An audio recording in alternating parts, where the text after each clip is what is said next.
So good morning and welcome and thank you so much. Hello to all unicorns, and it's very exciting to find out where you are on your journey. I remember being on my journey last year.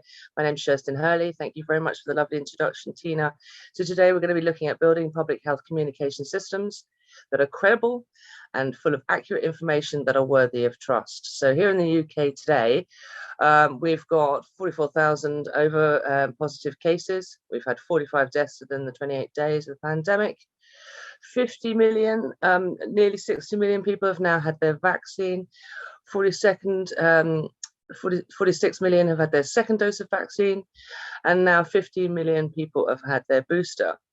So there's lots that's positive, but there's still lots to do, and we've still not contained this pandemic. We're still very much within it, and I'm going to be talking about the UK perspective a little bit, but hopefully sharing enough detail with you that you can use it both today and ongoing through your infodemic career. So here in the UK, we've got a lot of historical vaccine development. We've benefited from vaccine development all over the world, and we've implemented a lot of vaccine programs, and that's made us very aware of how to develop program materials, both healthcare professional materials and materials for the public that explain the risks and the benefits of the vaccination, and support the healthcare practitioners to implement the program. And we've had our fair share of infodemic issues in the past. I'm sure you're all familiar with MMR and the situation around the MMR scandal. And we certainly saw that blowing up into the 90s and affecting the uptake of the MMR. But it was interesting that even whilst there was an issue with the MMR and concerns that were unfounded, a paper that was later rescinded in the Lancet, we still found that confidence in the UK in the other parts of the routine programme remained high. And that's an important factor to remember. So during the pandemic, we've been social listening and thinking and looking forward to the anticipation of the development of a vaccination. So this was very much pre-vaccination program, using those findings and media monitoring to shape our communications and resources, to promote the routine program, to continue to strengthen that, because obviously there was a lot of disruption to the routine program. A lot of parents thought that there was no vaccine still available. So we needed to continue to do work to bolster the routine program. All the communications have been iterative because we've been learning as we go, as I'm sure you all have. It's a novel pathogen, it has novel behaviors, and we just didn't know. The trouble with not knowing is there's an information void. And during those periods in the early part of the pandemic, social listening began to reveal a lot of spurious and difficult situation of people trying to work out where it was coming from, what was happening, trying to answer those questions, and the scientific information wasn't quite there yet.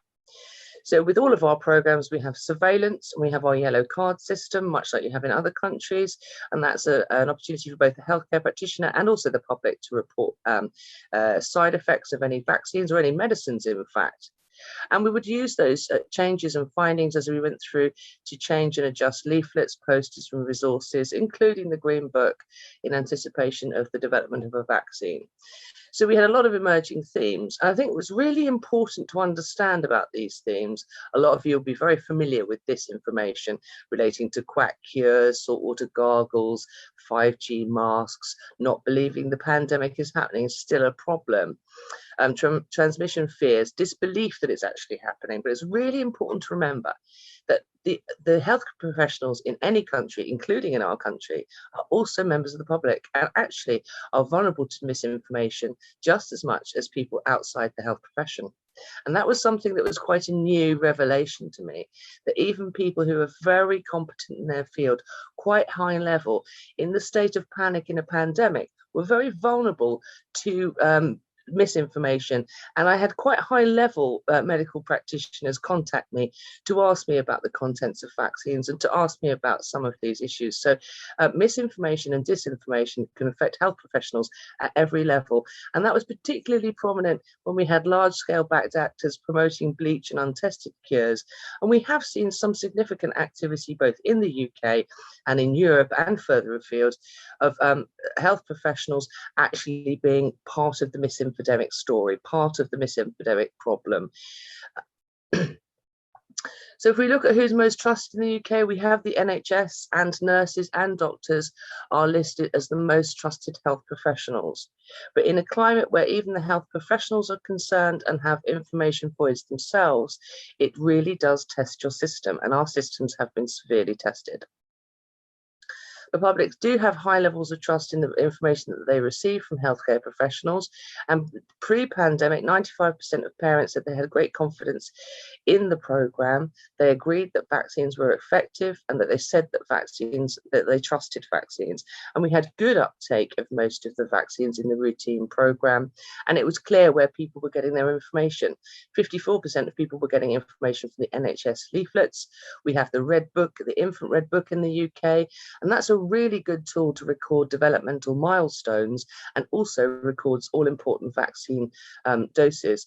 And that familiarizes parents and children and infants with the vaccine process, and hopefully engages them in these health behaviors for the remainder of their lives. So 23% at that point were getting the information from the internet, and 19% were getting from the NHS website. So we felt that we had, in terms of emergency preparedness, a good health system with good, clear information that was able to talk to the public using various channels, including the internet, including the website, but most of all, including tangible analog paper leaflets given to people by health professionals and retained. Very equitable. Here in the UK, we have up to 11 million people who experience digital poverty or are disenfranchised from the digital world because of access issues, literacy issues, poverty, and all of the other factors. So who do they look to get their information? In all other situations, a vaccination program would be led by my boss, Mary Ramsey, and she would do the speeches and health messagings around vaccination, and it would be a fairly low-level media activity, but obviously a very positive one, where we introduce new programs, as I showed you earlier on that timeline. One of our most recent was the hexavalent program, and that was introduced and implemented at pace and very well received. In the pandemic, we had senior politicians giving it messages. And if we go back to the slides to look at where senior politicians are, and we look at where they are in terms of trust, there are nurses and doctors. If we look down the bottom here at 16% government ministers and 15% politicians, it's clear that messages from politicians, even though they are our leaders, are less trusted by the public, and that's an important factor to recognise. When giving your messages supportively, it's really important to use trusted voices. So if we go back, we spent a lot of time, and we spend a lot of time, horizon scanning, detecting, listening, and understanding. And we recognise that the public and health professionals get their information in quite a different ecology now. It's really, really changed over the last couple of years. We see a massive upswing in people getting their information through their peers on closed applications such as WhatsApp. And I'm sure you're on the Unicorn WhatsApp group, and you know how handy it is to share information. Lots of you will be on Facebook. Other platforms are available. We've also got Instagram and Twitter and Zoom. Not many people knew about Zoom before the pandemic, but now we all know about Zoom. So mainstream media has really come to the fore as well. And whether we looked at any of these platforms or all of them together, it was very clear that there was evidence of real world harms, and there were gaps in the knowledge, and there were areas that we needed to address quite rapidly. So we use that combined model of on and offline listening. Collecting anecdotal and frontline information from people at the coalface is really important. However scattered that may be, sometimes you will get a signal quite quickly that's conversationally revealed to you, and then you'll be able to pick that up and use your social listening to delve a bit deeper to find out who's sharing what and where, and actually what level of risk that does pose to your health behaviour and your health work. Providing a range of resources is at the heart of all of our health programs, whether they are for communicable diseases or non-communicable diseases. We use a multi-channel approach, we use FAQs and shareable content, and we've certainly seen the use of short-form video and posters and outdoor materials for street campaigns being incredibly important. So it's that shared model between the on and offline world is really, really effective. Simple signs on streets in terms of sprayed signs on the ground have actually been just as useful as encouraging social distancing as any amount of actually online material and communications. So when the vaccine arrived and we had to do some work on that, some early indications were that people had a reasonably similar level of confidence in anticipation of this vaccine that we'd certainly see before we introduced previous vaccines, even right back to diphtheria. Up to 50% of people would not be sure, and some people would be less likely to take it. Other people would like to wait and see, and we see a very similar profile for every single vaccine, and it was no different for the COVID-19 vaccines. So in order to make this program work and to roll it out at pace, it needed to be iterative. So as we move through the versions for each cohort, we're also able to take in the types of information that we'd need, going right back to that original slide. Sorry, we're zooming back and forth a bit, but we do need to focus on this. So you're picking up information from social media and listening and identifying the level of risk. You're then looking at surveillance of the program, uptake and operational feedback from people implementing the program, putting that with pharmacovigilance and coronavirus reporting, and then revising the Green Book, the training, the advice and the guidance. So I hope everybody's familiar with the Green Book of immunization, and that really formed the basis of the rollout for the pandemic. And in there, we were able to address some of the key questions for professionals about transmission, about level of level of protection, etc. So that book, that Green Book chapter is now on 17th iteration, and most of our leaflets and our resources are on versions 6, 7, and 8. That means that any given time, the public is receiving a leaflet that is clinically safe, that is shaped towards the aims of the program, that outlines the risks and the benefits in a very transparent and clear way, gives important information about access, and then we make sure that it also gives a good idea about the side effects and the most common side effects and the less common side effects. So as we've moved through, we're now onto version 7, and we're now in a mop-up situation where we see good uptake, but we could do better. There are still several million people in this country that have not had their first dose. In order for people to have the right information, we need to make sure it's the right format and for the right audience. Blind and partially sighted people need braille or large print. For people who are deaf, they need sign language videos. We've also shaped our materials for looked after settings such as prisons, for people experiencing homeless, for refugee groups, for at-risk groups, for non-native speakers, for Gypsy, Roma and traveller groups. We've made sure that we do age-related tailoring and also gender tailoring. We like to show in our leaflets people as they are, so that they're representative of the population, that they are culturally sensitive, and they also target different lifestyles. They also target different ways of living, different ways of working, different cultural and religious dominations. So we made sure that we did also work for healthcare practitioners and social care staff and unpaid carers by shaping and tailoring the information to people's needs and working with them to co-produce it and test it. We're able to produce a product that not only lands well, evidences well, and is well received, but also has some really important factors in it. It conveys the information, but it has other work to do. So when we revise and iterate each leaflet, the main aim is to inform and build confidence in the programme for each cohort of eligibility. We're also adding vaccines as we go along. We're adding user and operational feedback. We're adding surveillance and any pharmacovigilance notices, any signals. We also use stakeholder feedback and focus groups and webinars. And we also use user and healthcare worker feedback. And all of those issues shape the next version of this leaflet to make sure that what the public is getting is our very best product. Essential to create positive sentiment. Sometimes that's forgotten. It's not just conveying the information in a culturally and gender specific sense, but it's also creating positive sentiments.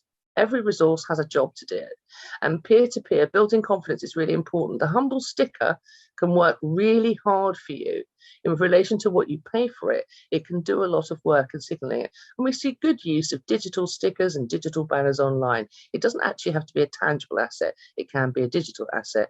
But the all-important record card and using symbols within it that are representative. So this little crown here is our coronavirus. And we know the heart symbol is very well received. And we know that this particular sticker has been evidenced as being quite significant in driving some people. Some people went to get their vaccine just because they wanted a sticker. It's very, very simple. Inside every human is somebody that just, does have desires and does want things. And how can we utilize those types of assets to make sure that people signal to each other, I've had my vaccine. Have you had your vaccine? Have that conversation. And it's very clear that this works at all age groups. That's really important. You're not just building a sentiment in one age group, you're building a sentiment in a population. So you have to make sure that it works in a range of users. It's really important when it becomes a tool to catalyze change. We know that with misinformation, disinformation, people can sort of push themselves back into a corner. We also always need to leave the door open so that they can come back out and they can change their mind. Fear has been a great driver of decision making. And for some people, not doing anything feels better than doing the wrong thing. So making sure that you provide assets as well as the space to have those conversations and to allow people to change their minds. People are allowed to change. Testimonials, really, really helpful. The testimonial of healthcare workers is important as the eligible public. The right image is really powerful. So at the moment, we're offering vaccines to children who are 12 to 17. I can work with my designers as long as I like, but do everything that I want to do, but I can't capture this kind of spirit. And it's this kind of spirit of these young girls. They've got their leaflet in their hand, they've got the record card. That image is going to be a lot more powerful to the UK public and to school children in this age group than any amount of material that I provide. So addressing inequality is incredibly important, and there's inequalities and mis and disinformation. So reaching people where they are is important, and recognizing that people, we hear a lot about people being hard to reach. We prefer to think about them being underserved. We know where they are, really. Everybody's known where they are. We've had an awful lot of research projects in the UK which have tried to look at what are the problems in uptake of vaccination. And we always come back to the three factors of access, and access. The group of people that are resistant to it, are never going to change. The swing voter in the middle, somebody that hasn't decided to come yet, often it's access that's the root of their issues. How can we get them to the place to have a conversation about vaccines, and then for those conversations to build up to a decision about having a vaccine? Part of what we do is we make sure that the information is search engine optimized, so that we have a HTML version of every single publication, so that caters very well for people accessing digitally. But we also have the why do I have to wait posters and the BSL versions available for healthcare professionals to access and order. And significantly, it's been incredibly important to provide long form translations and also short form translations. And in addition to that, audio translations. For some cultures, and many of you will know better than I do, I've been on a big learning curve, learning about the Sylheti people, various people in Somalia, who have a very oral culture, and therefore audio versions of what we've produced for these groups, and they've landed very, very successfully. And simple audio versions, a bit like radio adverts, can be really, really quick to produce, cost effective, and a really good way of you talking to communities where they are. So you're going to use trusted voices and using existing relationships. And we've certainly worked very well to co-produce resources with all of these groups. It's been really important to work with faith leaders and health professionals, to work at people with different genders and age and life stage and lifestyle. Female voices for many communities are very much key. And using community leaders in non-secular settings as well is very important. Not everybody is engaged in a religious group or community. Talking to elders and charity support groups, outreach and health visitors. These are all the people that you can start to engage with in order to make your messages more acceptable to those communities, to actually listen and get some wisdom about what will work. These communities are very, very clear about their community. These leaders are very clear about their communities. They understand them well, and they can often give you very good insights into how you can build your communications, what will work for their communities, and also what won't. We've had some very well-intentioned work that just doesn't land successfully. We have to look at why that doesn't work as well, and then move on. And if it's not working, stop doing it. Start doing something different. We've learned that very well in the pandemic. So with content production, use content designers and videographers that are experienced in health messaging. Hopefully we won't always be working in an infodemic pandemic, but hopefully we will be working in sort of peace times. It's important that you work with designers and production teams, videographers who develop or have good experience in health messaging. You can support them with very clear briefs about what you want to do, and you need to establish those briefs by looking at what your key aims and objectives are, working with your team, listening to your health professionals that you're engaged with, listening to the insights from the incident management team and the other health system teams that you're working with, so that what you give to the designers is a very clear set of instructions, because it is their job to prioritize and provide a coherent, cogent hierarchy in your information. And part of good design is always letting things breathe a bit. Less is definitely more. It can be more expensive to produce a longer publication with slightly more space in it, but actually giving more space between the text and having culturally relevant imagery can be very powerful in giving your message wings, making your message more effective. If we compare people's use of just the HTML versions of a leaflet and compare them to the PDF version, we often find much more positive sentiment with PDF, because people are seeing themselves within the leaflet, or their children or their relatives, and they can identify it. It's just more human. So if you're going to use design, give a clear brief, and if you're going to produce content, a little and often is better than one big moment. Make sure you use plain and simple languages, short sentences, culturally clear images and diagrams, and co-produce with groups and users. Use a test where you can. Often at pace, it's quite difficult to use a test, so have a little user group that you can use as your phone a friend option. We've produced this, can you take a look? Because often they'll send it back to you with really helpful comments, and then you're ready to go to the next stage of completing production. Simple and quick is much better than high production values. We certainly learned that with video. Before the pandemic, we'd like to use very high production values, take a few days to make a film. Now we can do it in 20 minutes and we just record a Zoom, because ultimately the medium is the message. If people have the information they need in a friendly, positive, clear tone, that's good enough. Get it out. Don't waste any longer. Pre-bunking and using social inoculation is helpful to increase vaccine literacy. It's helpful to develop all health literacy. So I've made a very vaccine-centric presentation, but you can pretty much swap vaccine and swap in other health behaviours that you might want to help with. Building access literacy, helping people to know where to go and how to get it. Listen to people's concerns. They will tell you what's not working, and the people can tell us in so many more ways than they've ever been able to. Sometimes we've learned a lot through tweets. Sometimes we've learned a lot through listening to bus drivers. Sometimes we've learned a lot through listening to rural farmers. It depends. Be where people are.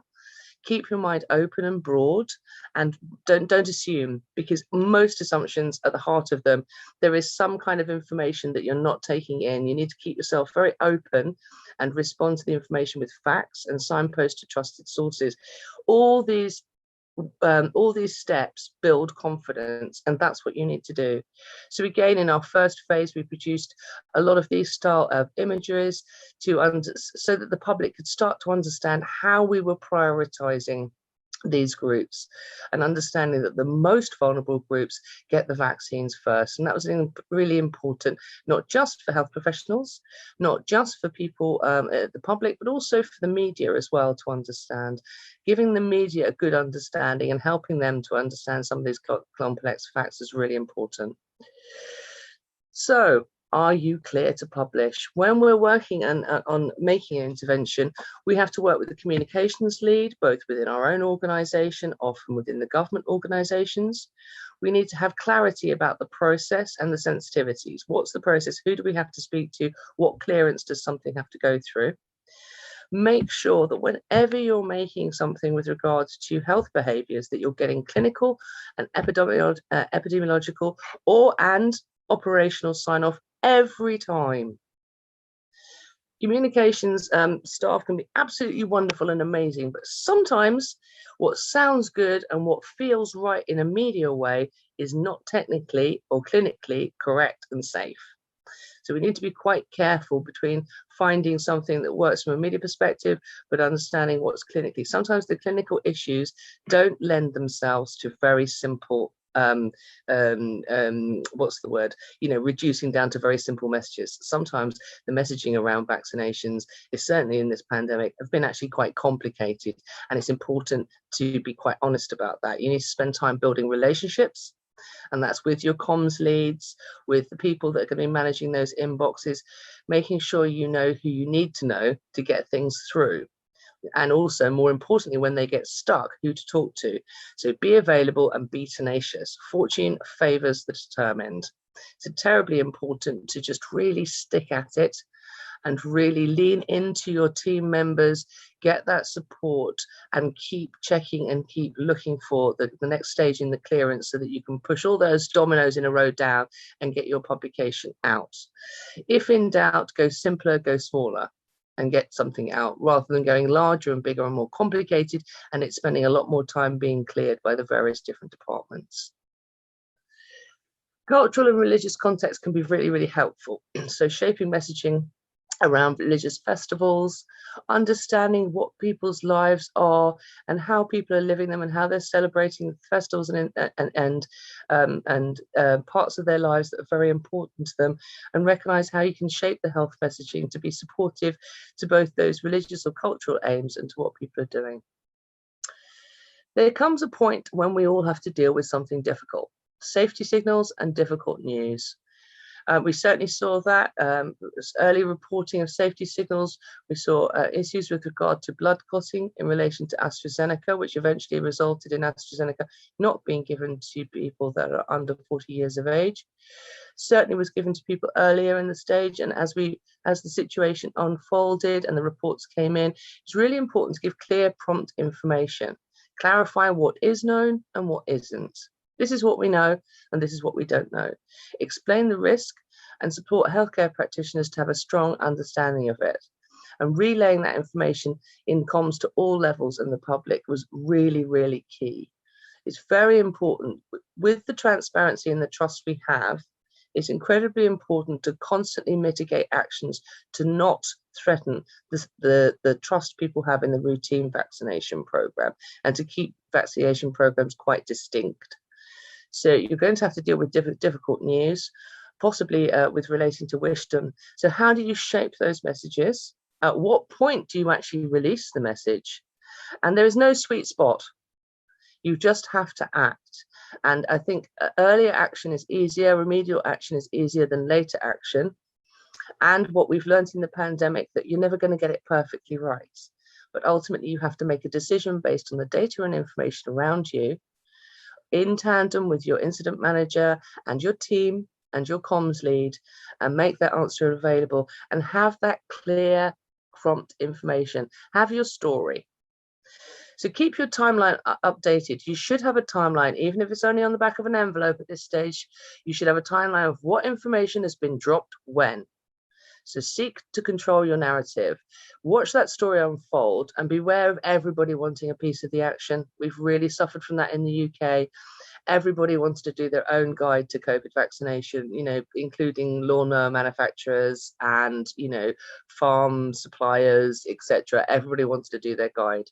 Suddenly everyone's an expert. So try to give them a task if you can, if they ask you. That's a good way of keeping them busy. But if not, and if people insist on making their own guides, do ask them to commit to revising the information when it becomes out of date. In terms of debunking misinformation, if you have debunked a subject, don't return to the scene of the crime and don't let others force you. In terms of your timeline, we dealt with 5G back in January. So from January onwards, once we dealt with that, it'd been fact-checked by various organizations. We had good evidence that it was completely spurious. So as the story came up in different arenas and circles over the year, we don't return to it. The narrative has moved on. So choose which ideas you want to de or pre-bunk and keep the focus. Resist including everything each time. Our dear colleagues, our epidemiology colleagues and our clinical colleagues will always want to include an awful lot of information when we know in terms of content producers that actually after a certain point, people don't absorb it. 3-part messages work well, and not sometimes to the detriment. So get Brexit done, that wasn't the best thing, but it's a very strong message and it certainly worked in our country. So get and do and avoid X. These sort of simplify the message, always pare it down. Even when it's nuanced, you can still give that answer, that information very clearly in short sentences with a good explanation, and also admit where there are information voids. Don't try and cover them up or fluff them up. Governments and senior people may want you to, but actually that's very unhelpful, because it's really important to be clear about what we don't know, so that as information becomes clear and we announce it, there's some reliability in our voice. We have credibility. Not all noise is bad or dangerous. It's really important to recognize sometimes there will be a natural rising in terms of social listening of a subject, and people will be naturally talking about it, and sometimes just like a wave it'll ebb back down again. There are several factors, and we haven't got time for this here and it's not my job, but there are several factors as to why something can break out. Sometimes it can be given extra impetus on the internet by algorithms. It can be given extra impetus by bot activity. It can be given impetus by different bad actors' activity. There are lots of reasons why something can suddenly bubble up. But it's deciding at what point you decide that this is actually an issue that we'd like to prioritize for action. And always return. If in doubt, reinforce your national program messaging around health behaviours, around safety and trust and acceptability and the right to protection of disease. So if in doubt, support other parts of the health system and other parts of the health program. There's no sweet spot for intervention, so choose your battles. And as I said, work quickly. Perfection is the enemy of action. If we wait until everything's absolutely perfect, the time will have gone and you'll have missed that potent point. There's a certain point when if you introduce new information, you can actually create the ripple effect where people begin to share the correct information and slowly the disinformation breaks down. So I'm leaving you with one of the images from our latest government campaign, which starts to use a slightly different, more media heavy technique, stop COVID hanging around. And I'm going to open up the floor for any questions.